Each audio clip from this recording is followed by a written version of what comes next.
Frérot, c'est beau, n'est-ce pas? Ouais, c'est beau. Ouais, c'est beau. Aujourd'hui, frérot, on va parler physique.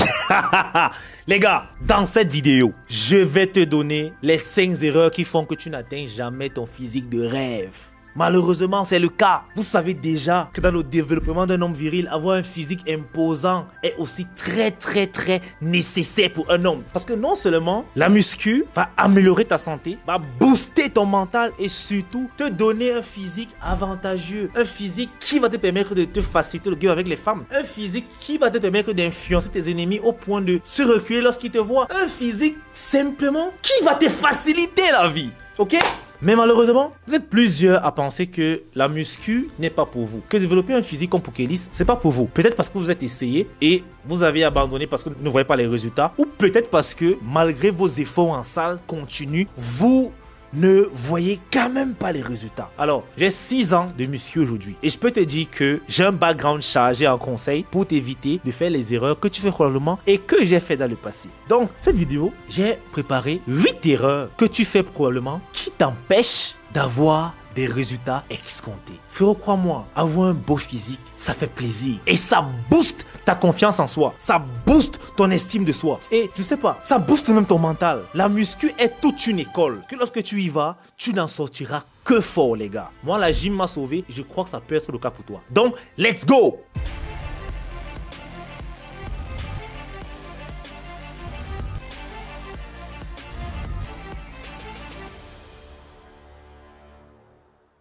Frérot, la première erreur que les nouveaux en salle de sport font, c'est le manque d'objectifs. La muscu, c'est comme la vie, c'est comme le business. Si tu n'as pas un objectif clair dans ton business, tu vas le fermer. Quand tu vas en salle, tu dois définir un objectif clair. Qu'est-ce que tu pars chercher? Est-ce que tu vas perdre le gras? Est-ce que tu vas construire du muscle? Ou alors est-ce que tu pars développer ta force? Tu dois avoir un objectif défini. Mais lorsque tu vas en salle, seulement travailler de façon évasive comme ça, frérot, c'est clair que tu ne verras pas des résultats. Et tu dois avoir des objectifs précis. Le but, ce n'est pas seulement de se dire que je vais en salle perdre le gras. Non. Tu vas en salle perdre ton gras. Tu te donnes combien de temps? 6 mois, 1 an, 2 ans, 3 mois.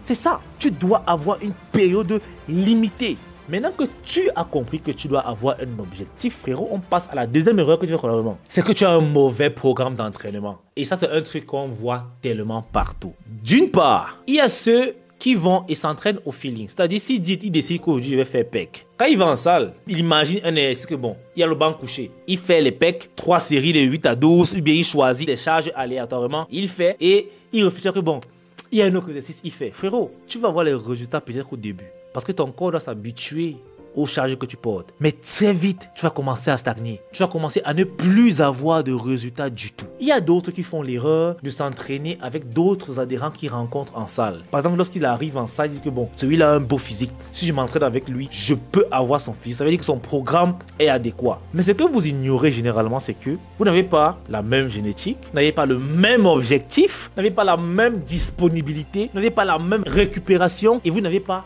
la même expérience. Tu peux aller voir un gars que lui, son programme est fait pour corriger un point faible. Par exemple, son dos. Ça veut dire que le mec, lui, il travaille plus le dos. Mais toi, tu vas t'entraîner avec lui parce que tu vois qu'il a un physique bien développé. Il te dit, ok, tu vas te retrouver en train de faire tellement les exercices du dos alors que toi, tu as un retard aux jambes.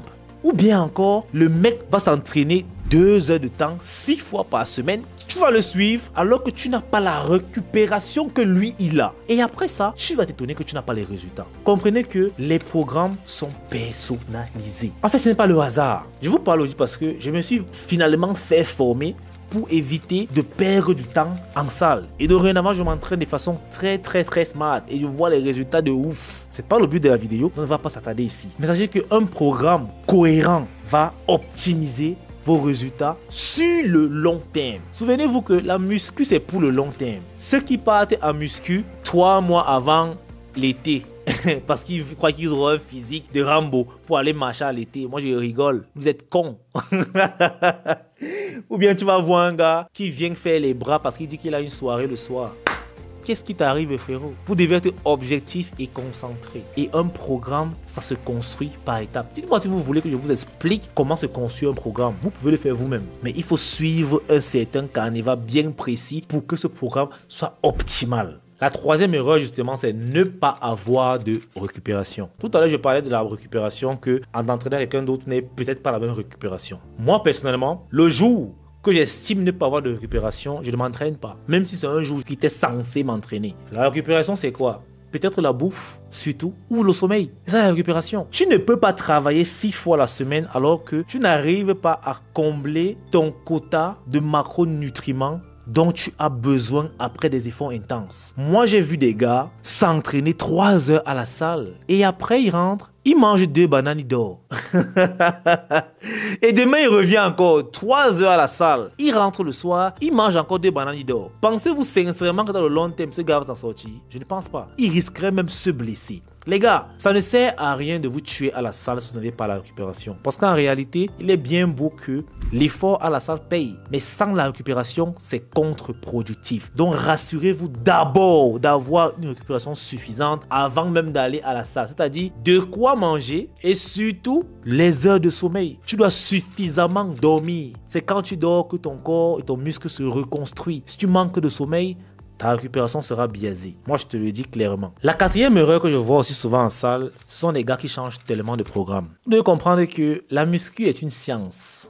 Ce n'est pas le hasard. Si tu t'entraînes chaque semaine avec un nouveau programme, c'est clair, tu auras les courbatures. Mais tes résultats dans le long terme seront très vite limités. Parce qu'en réalité, pour qu'un programme soit optimal, le corps a besoin de s'adapter. Les 2 premières semaines, lorsque tu utilises un programme, ce sont les semaines d'adaptation. Tu vas d'abord adapter ton corps à ce programme. Et les autres semaines, ce sera des programmes productifs. Parce que ton muscle sera déjà adapté au mouvement et du coup, il va commencer à se développer. Si tu suis bien sûr le carnaval des programmes. Mais moi, je vois les gars chaque semaine, ils changent de programme. Chaque jour, ils s'entraînent un nouveau programme. Parce que oui, il a vu un programme d'un youtubeur, c'est intéressant, il teste ça. La semaine prochaine, il teste un autre programme. Après, il est surpris qu'au bout de 2 ans, il a un physique toujours éclaté. Un programme, c'est minimum 2 mois. C'est comme ça que tu sauras si oui, ce programme est bon ou pas pour toi. Minimum 2 mois avec un programme. Mais généralement, comme on dit, on ne change pas l'équipe qui gagne. Si tu as un programme qui marche, frérot, tu peux rester dessus pendant longtemps. Tu peux varier les exercices, changer les... Mais tu restes dessus parce que ça marche. Vos programmes d'entraînement ne sont pas obligés d'être toujours excitants. Parfois, ça ennuie, mais tu dois rester discipliné parce que tu sais quel est ton objectif. Like d'abord la vidéo, il faudra qu'on continue. La 5e erreur, c'est de ne pas écouter son corps. Et c'est un truc que j'ai vite appris en muscu. Tu sais, souvent notre corps nous avertit. Lorsque tu vas en salle, il n'y a pas du tout la forme. Tu essaies de travailler, ton muscle ne réagit pas. Il n'y a pas de connexion nerveuse entre ton cerveau et ton muscle. Rien. Frérot, laisse et rentre. Si tu forces, qui risque de te blesser. Écoutez bien vos corps quand vous allez en salle. Si tu fais un exercice, si tu sens que c'est comme si tu as mal au genou quand tu fais les squats, laisse papa. Ne fais plus. Ou bien diminue la charge. Si tu n'écoutes pas ton corps, tu vas te blesser bêtement à la salle. Moi, j'ai vu tellement de gars se blesser parce qu'ils voulaient être toujours à fond en salle. Que chaque jour, il ne manque pas. Non, frérot. Il y a les jours que tu te sentiras vraiment pas d'attaque. Tu n'auras même pas d'énergie. Reste à la maison. Mange et repose-toi. Ce n'est pas une fatalité si tu manques une séance, mais si tu manques une semaine à la salle, ça ne va pas te tuer. Ce n'est pas une semaine là qui vont détruire tes progrès en salle. C'est faux. Arrêtez d'être matrixé par ça que non, aujourd'hui il est absolument à la salle. S'il manque aujourd'hui, c'est... Non frérot, tu peux avoir des empêchements. Tu as une vie à mener. Ça peut arriver que tu aies des empêchements, que tu ne peux pas aller à la salle. Pourquoi tu vas culpabiliser quand tu vas te forcer pour ça? Laisse aller, tu vas rattraper la prochaine semaine. Aussi simple que ça. La 6e erreur frérot, c'est de trop s'entraîner.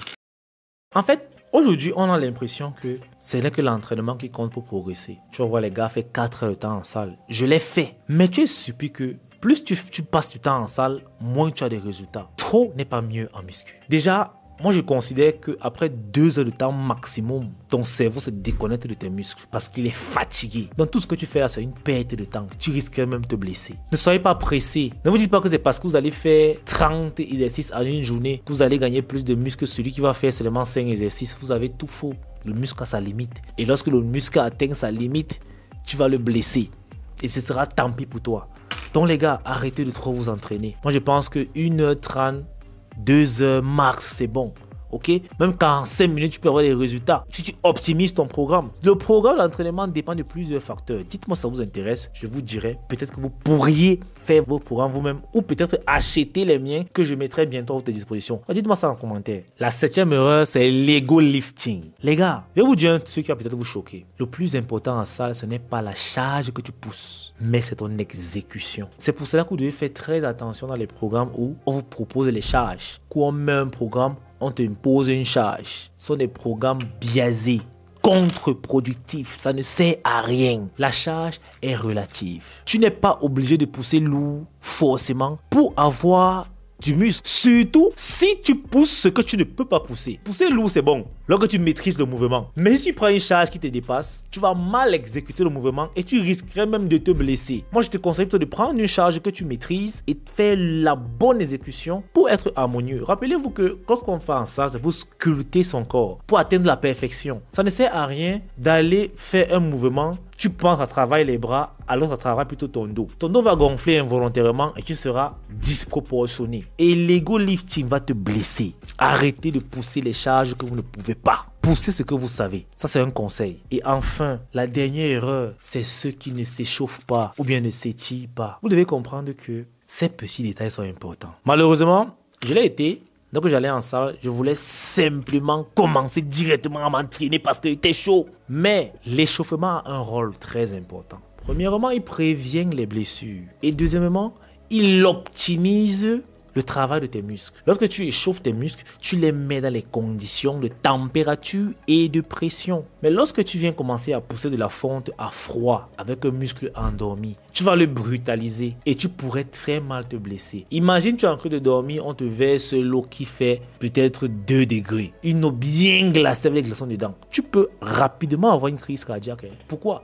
Parce que ton corps a été surpris par la température si basse. Mais si tu entres progressivement dans de l'eau, tu vois que tu es en train d'accommoder ton corps à la température de l'eau. C'est comme ça que tu peux supporter les 2 degrés de l'eau. Mais parce que tu as accommodé ton corps, ça passe. C'est pareil avec l'échauffement. L'échauffement te permet d'accommoder ton corps à l'effort que tu vas faire tout à l'heure. Et l'étirement, c'est important parce que ça relaxe le muscle. Ça te permet d'éviter les courbatures. Donc, avant ta séance d'entraînement, s'il te plaît, échauffe-toi. Et après ta séance d'entraînement, s'il te plaît, étire-toi. Si maintenant tu ne connais pas comment t'échauffer ou comment t'étirer, demande-moi, frérot. Je suis là pour ça. Je suis ton prototype vivant. Demande-moi, n'aie pas peur. Donc les gars, c'est tout pour cette vidéo de sport. Je vais commencer à en faire souvent sur cette chaîne parce que vous êtes nombreux à me demander, poser des questions concernant la gym dans mon inbox. Je suppose que ça vous intéresse aussi. Et puisque je le fais et que j'ai une petite expérience, je peux vous apporter une valeur ajoutée bien conséquente. Allez les gars, peace out, on est ensemble.